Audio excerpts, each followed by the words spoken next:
आज ही डाउनलोड करें और अपने पसंदीदा शोज का आनंद लें। हमारे बेटे को जेल भेजकर अब मगरमच्छ की आंख मार रही हो। वो तुम्हारी चुंगल से दूर जाना चाहता था और तुमने उसे जेल भेज दिया। दादी ये सब तुम्हारा किया धरा है। आप कर रहे हैं पानी में कर क्या रहे हैं आप? आपको बड़ी भी हमेशा से यही लगा कि मैं राशिद मियां की दुश्मन हूं, पर कम से कम अब तो समझ जाइए मैं राशिद मियां की हिफाजत कर रही थी। हाँ, 17 साल पहले फैक्ट्री में आग लगी थी, वहां कोई मरा भी, लेकिन मुझे नहीं पता है कि राशिद मियां ने वो कत्ल किया या अनजाने में उनसे वो हुआ, मुझे नहीं मालूम।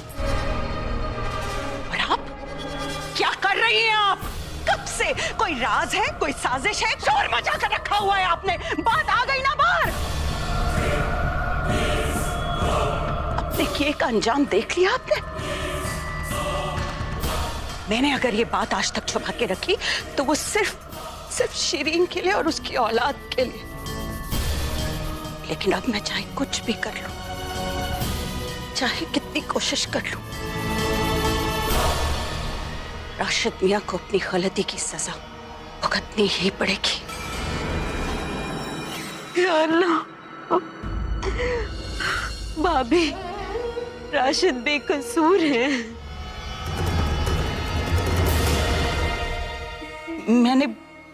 मैंने बहुत कोशिश की राशिद मियां को बचाने की,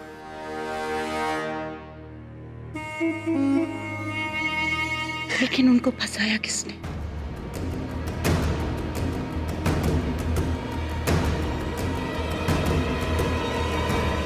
असद अहमद खान।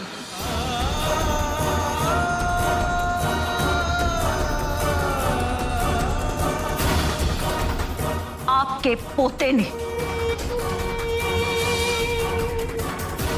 और तुम्हारे भाई ने। अरे कम से कम अब तो समझने की कोशिश करो। अब तो समझ जाओ कि कौन तुम्हारा अपना है और कौन पराया।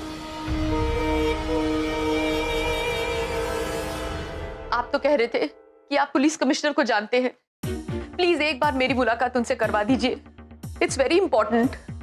आप जानते नहीं है इसलिए।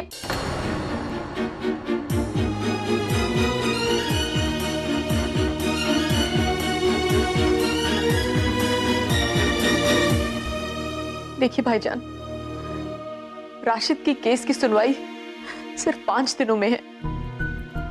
मुझे जो कुछ भी करना है इन्हीं 5 दिनों में करना है। प्लीज आप मेरी मदद कीजिए।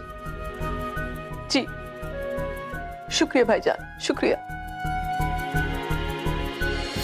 अम्मी, इसमें एसपी से लेकर कमिश्नर, आईजी और सब ऑफिसर्स के नंबर्स हैं। अगर आपको किसी को फोन करना है तो इस फोन से कर लीजिए, वो उठा लेंगे।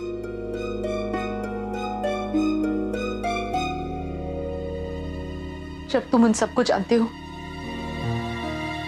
तो खुद ही फोन क्यों नहीं कर लेते?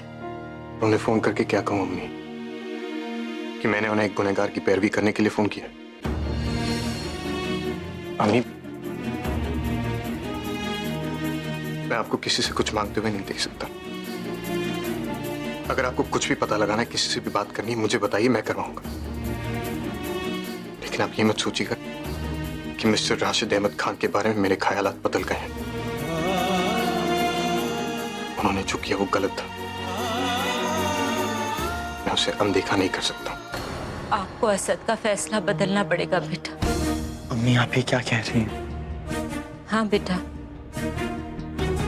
सिर्फ आप ही हैं जो असद को अपने अब्बू के खिलाफ गवाही देने से रोक सकते।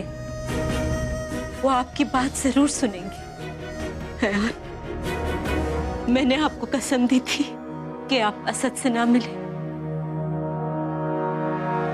मैं अपनी कसम वापस लेती हूँ। मैं आपको इजाजत देती हूँ, आप जाके असद से मिलिए, उन्हें किसी तरह से मना लीजिए बेटा। उनसे कहिए कि अपने अब्बू के खिलाफ गवाही ना दे। उन्हें जो चाहिए मैं दूंगी। मैं उनके पैर पकड़ लूंगी बेटा। नहीं अम्मी। बस किसी तरह से उन्हें मना लीजिए। बस एक बार वो लौट आए, फिर इत्मीनान से उनसे बात करेंगे। पूरा सच अपने आप सामने आ जाएगा। अम्मी, भाईजान कभी भी गलत का साथ नहीं देंगे। अम्मी, फैक्ट्री में एक लाश मिली है और अब्बू को उसके पास देखा है भाईजान ने। और कहीं ना कहीं वो इन सब गलतियों के गुनहगार मानते।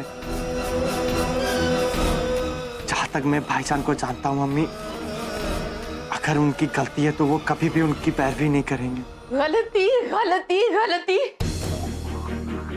उस फैक्ट्री में जो हुआ तुम एक बार के लिए भूल क्यों नहीं जाते असद? तुम एक बार के लिए ये क्यों नहीं मान लेते कि तुम्हारे अब्बू जो कह रहे हैं वो सच है? हो सकता है हालात को समझने में तुमसे गलती हुई हो।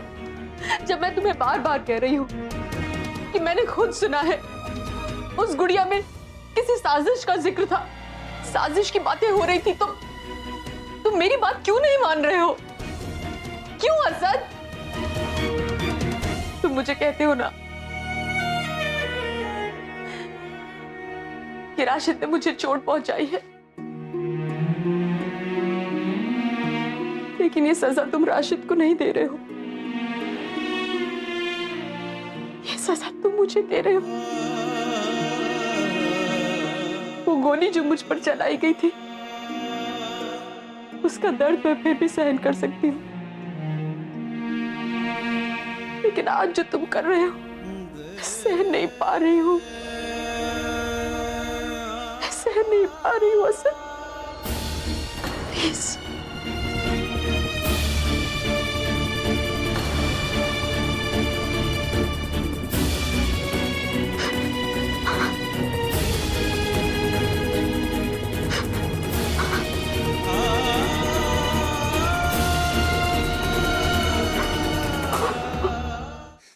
अम्मी, आप प्लीज रोइए मत। मैं आपकी आंखों में आंसू नहीं देख सकता। मैं असद भाईजान से मिलूंगा, मैं बात करूंगा उनसे अम्मी। मैं उन्हें बताऊंगा कि शायद उन्हें कोई गलतफहमी हो गई है और वो इस गलतफहमी की बुनियाद पे गवाही ना दे। भाईजान कभी भी मेरी बात नहीं टालेंगे अम्मी, वो मेरी बात कभी नहीं टालेंगे। अयान,